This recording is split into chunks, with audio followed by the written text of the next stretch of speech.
Chess is awesome, and the more I study it, the more I love it. So I wanted to make this series of videos to kind of go over all the things that I'm studying and learning throughout the week and my thoughts about them, starting with Endgames. So I got this book, it's called 100 Endgames You Must Know, and I am enjoying it a lot. I've only gone through the start of the very first chapter, which goes through the most basic rules, like this one, the rule of the square. Can white promote? Yes, because if you draw like this diagonal from the square that your pawn gets to all the way to the edge of the board, then you can make a square out of it, and if the enemy king cannot step inside of it within the next move, you're gonna promote. So in this case, the black king can only go to g8 or g7, which are both outside the square, and therefore you can start pushing your pawn and you be sure to promote. And this is like very basic stuff. Another example was this position where white needs to be very careful about pushing the pawn. If you push with like e6, now it's a draw because there's king f8,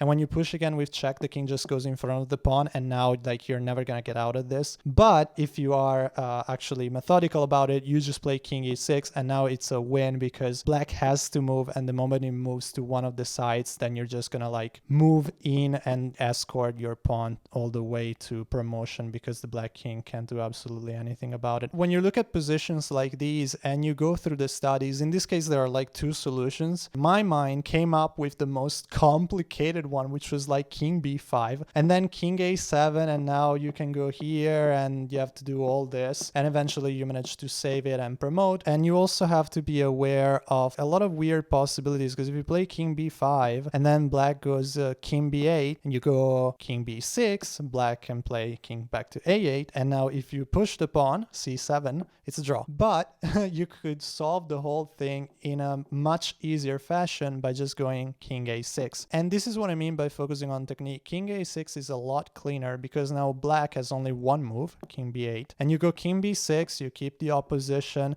king c8, you push the pawn, king d7, and now king b7, kind of like what we were seeing before, and you're just gonna promote. And one of the things that bothers me about like these kinds of studies is that you're going through them, but you have like this thought, or at least I do, why am I studying this? Like it's never gonna happen in one of my games. Until today, because today I was at the chess club, I was playing this crazy game like against this guy, and we ended up in that exact same position. Now I'm just gonna jump to kind of like the end game moment, but just to show you, we were here and I was playing black, rook e4, check, king goes to f3. I start pushing my pawn because I'm like just trying to get it like to go forward as much as I can, and there's like, this is a dead drawn position, there's nothing you can really do about it, but whatever, I'm still trying. So rook takes f5, and now I'm like, I just give another check, push the king back, and now my idea is to bring in my king. So I'm gonna go king c6, white just gives me a check, which allows me to bring my king even closer, and then white just goes for this weird move like rook a6. I bring my king like inside the thing, and up to here it's still completely drawn. Gives me a check, I pick up the pawn, trades the rooks, I take with the pawn, king e2.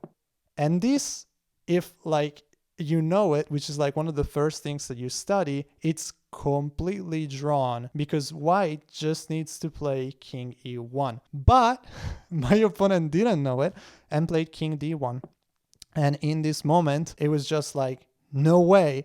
It actually works. It's actually useful. King f3, and now king e1 does not work anymore because I can just push e2, king d2, king f2, and black promotes and wins, and my opponent resigned. So it's really interesting to see that eventually it does work out. When you study these things, you feel like they never happen in your game, but part of the reason why they never happen in your games is that you don't know them, so you don't try to convert towards them in your play. If you don't know that an endgame is winning, when you have the chance to go for that endgame, you're not gonna take it because you're gonna be confused about it. But if you know that if you get in a certain position you're gonna win, then you're much more likely to be like, wait, if I trade off everything, it's a win. Now in this case, it wasn't exactly like that because it was a draw, but the fact that I knew how to handle it made sure that worst case I drew and best case I would win, and actually my opponent didn't have the knowledge and ended up losing, which was strange because he was playing a very good game up to that point, or at least that's how I felt about it. But yeah, so that was for endgame like studies of the most basic stuff. And then another thing that I've been working on is this other book. I am like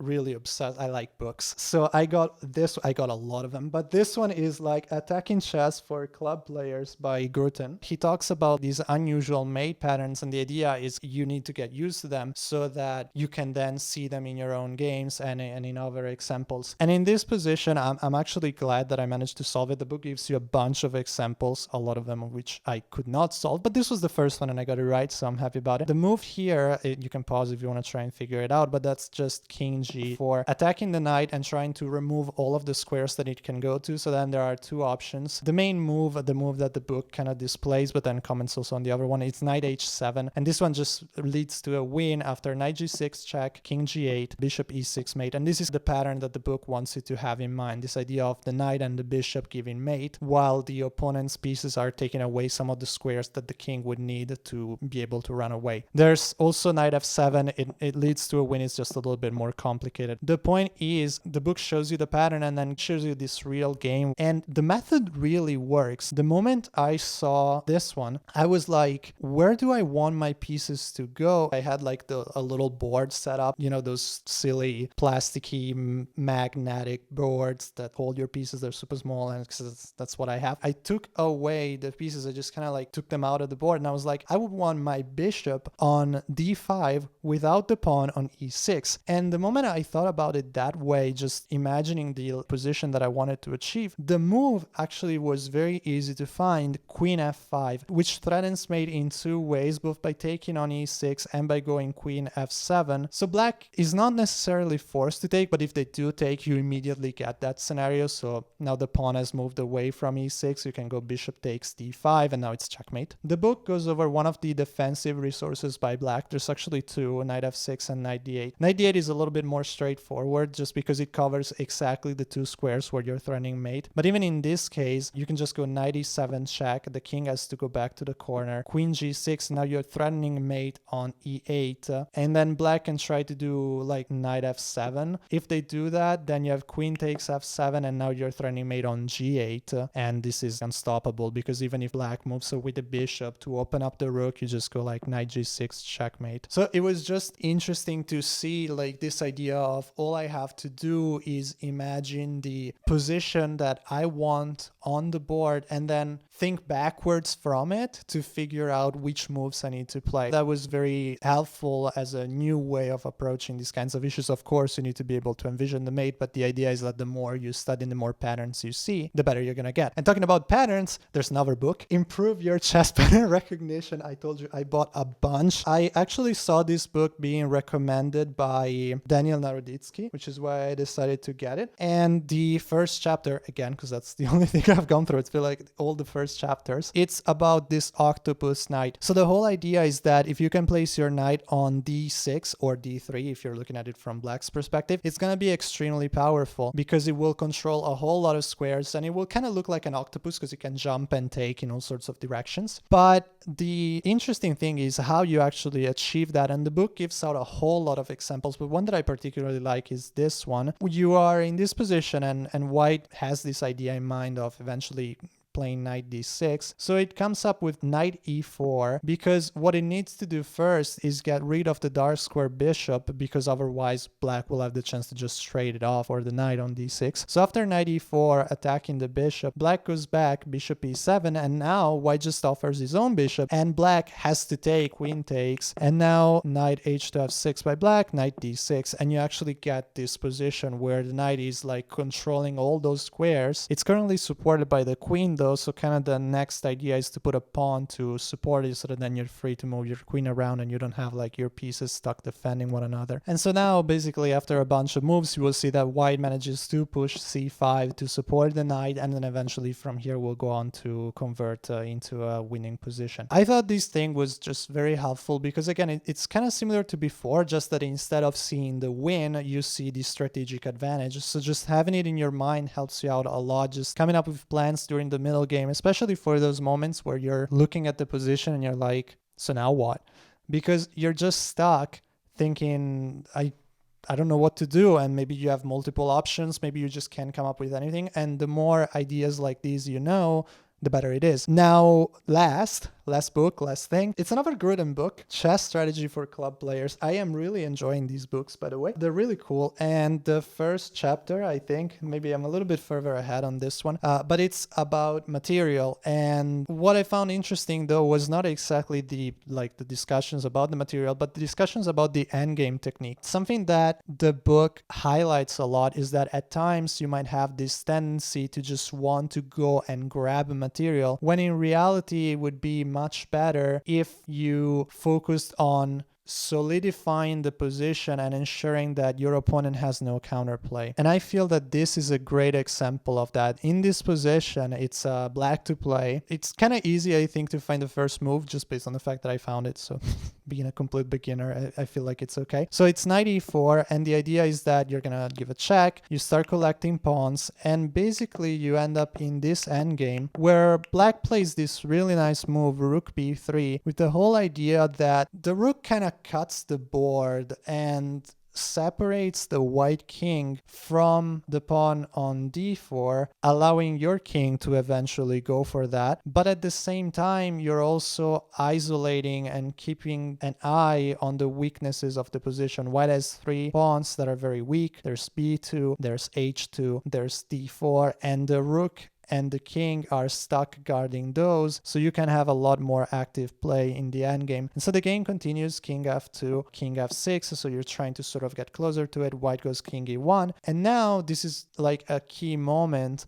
Black plays h6, which is basically doing nothing, but the whole point is that it's a zugzwang. So now white has to move, and anything that they do loses. There's no move that white can play that will not result in a loss. If they push the h-pawn, the rook can take it. If they push the d-pawn, you can take it. King d1, you're just gonna check like this, and then you can trade the rooks, and then king takes, and then you get closer to the center, and eventually you have like two pawns that are gonna like run up the board. So eventually white just has to like move the rook, and it goes rook g2, but now you can play king e6, and now you're getting closer to the d4 pawn. King d1, king d5, and you got it. However, after king c2, you have the option to grab that pawn, and the whole plan kind of revolved around getting there. So what I thought was very interesting was that in this moment, king takes d4 is the worst move you could play, because it actually leads to a draw. After rook g4, king c5, rook h4, white can hold. So the whole point is, when you're here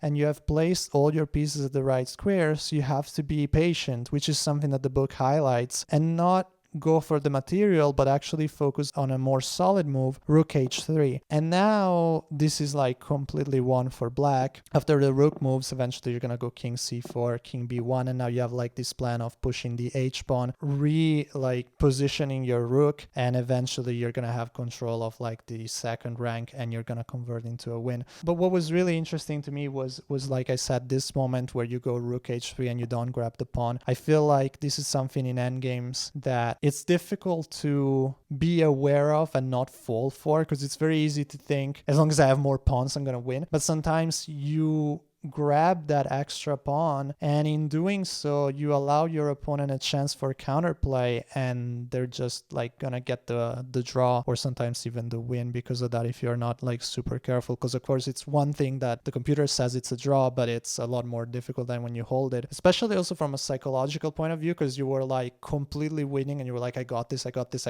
and then boom, all of a sudden it's like, wait, what? And you don't have it anymore, and it's just very, very strange. So these are some of the things that I studied from these books, the ones that I enjoyed the most and I thought were the most interesting, as well as like my thoughts and reflections about them. Another thing that I've been working on a lot is my calculation, because I've been playing some very long games like over the board, like standard time format, so the 1 hour and a half with increments, and I felt like I really struggled. So I'm trying to practice it a lot, and I kind of wanted to leave you with this position, which is the one that that I have been working on this week. It's just very interesting to think about all the possible responses that your opponent can have, because something that I find is that it's very easy to come up with a plan for yourself, especially when it comes to attacking. But then I am not as good at thinking about all the possible defensive maneuvers that my opponent can come up with. And a lot of times I am kind of surprised when I'm playing and I'm like, okay, I'm going to go here, and then like everything is going to crumble. But then my opponent plays something that I didn't foresee at all. And I'm like, wait.